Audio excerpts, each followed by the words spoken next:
तथापि विधिवत करी पूजा, शिव समान प्रिय मोहि न दूजा। जैसे कि राम जी को पता था कि हम रावण को लंका पे चढ़ाई करने जा रहे हैं, लेकिन रावण भी भगवान शिव का भक्त है और मेरे लिए भी भगवान शिव प्रिय है। जो शिवलिंग बना करके भगवान शिव जी का पूजा करता है वो मेरा प्रिय होता है। इसलिए सबसे पहले भगवान राम ने रामेश्वरम में जाकर और शिवलिंग बना करके पूजा किए। तत्पश्चात लंका पे उन्होंने चढ़ाई किया। और रामेश्वरम का एक बड़ा सुंदर सा व्याख्यान भगवान ने दिया है, जो राम का ईश्वर बराबर रामेश्वरम। जो राम का ईश्वर, तो राम का ईश्वर कौन? भगवान शंकर। तो उन्होंने शिवलिंग बना करके विधिवत पूजा किया। इसके बाद जाकर के उन्होंने लंका पे चढ़ाई किया। शिवद्रोही मम दास कहावा, सो नर सपनेहु नहीं मन भावा। जो भगवान राम हैं वही कृष्ण हैं। भगवान राम कहते हैं कि जो शिव का द्रोही होगा वह मेरी भक्ति करना चाहे और उस भक्ति से फल प्राप्त करना चाहिए तो उसे भक्ति नहीं मिल सकता है। इसलिए जो भगवान शिव का पूजन करे, शिव की भक्ति करे, वही मेरा भक्ति कर सकता है। भगवान कृष्ण का ऐसा भगवान शिव में आस्था है, राम जी का ऐसा भगवान शिव में आस्था है। जो राम हैं वही कृष्ण हैं।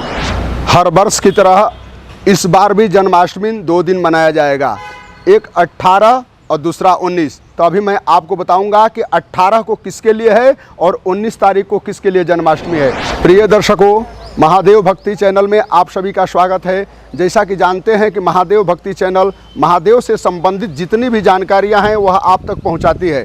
इसका परम उद्देश्य और कर्तव्य है कि महादेव की भक्ति कैसे किया जाए, किस तरह करना चाहिए, किसके लिए करना चाहिए। तो जैसा कि आप जानते हैं कि अभी जन्माष्टमी आपके सामने है। इस बार जन्माष्टमी 2 दिन है। 2 दिन जन्माष्टमी किस लिए होता है?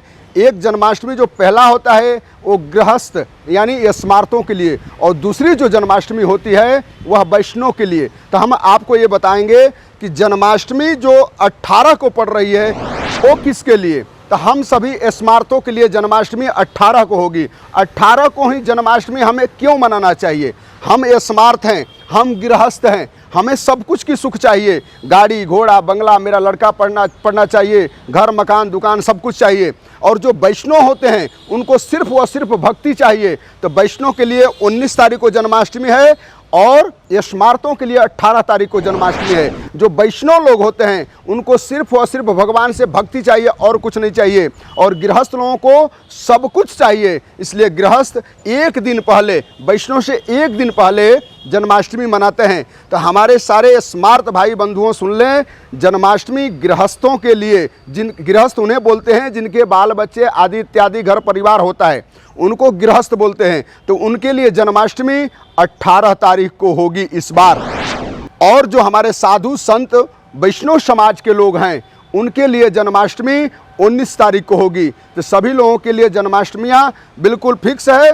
स्मार्त के लिए 18 और वैष्णव के लिए 19। इस बार 18 गृहस्थों के लिए और 19 तारीख को वैष्णव के लिए जन्माष्टमी मनाई जाती है। जैसा कि भगवान कृष्ण कहते हैं कि शिव की पूजा करके जो भक्ति मेरी करता है, जो राम है वही कृष्ण है, जो कृष्ण है वही राम है।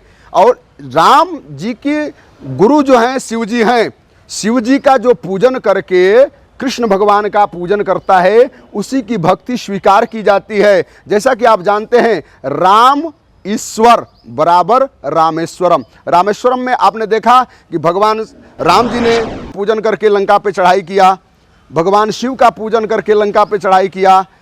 उसी तरह भगवान बोलते हैं कृष्ण जी, जो शिव जी का पूजन करके मेरे पास आता है उसकी भक्ति सदैव स्वीकार किया जाता है। इसलिए जो राम हैं वही कृष्ण हैं, वही शिव हैं। इनकी भक्ति सभी की होनी चाहिए और तीनों लोगों की भक्ति एकदम श्रद्धा और विश्वास के साथ करें तो आपको पूर्णतया फल मिलेगा।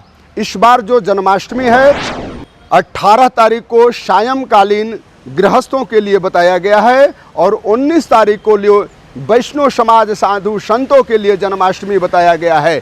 इसलिए आप सभी लोग निसंकोच होकर के गृहस्थ लोग 18 तारीख को जन्माष्टमी करें और वैष्णव लोग 19 तारीख को जन्माष्टमी मनाएं। हर हर महादेव, घर घर महादेव। जय श्री कृष्णा। शंकर भोलेनाथ की महिमा अपरंपार।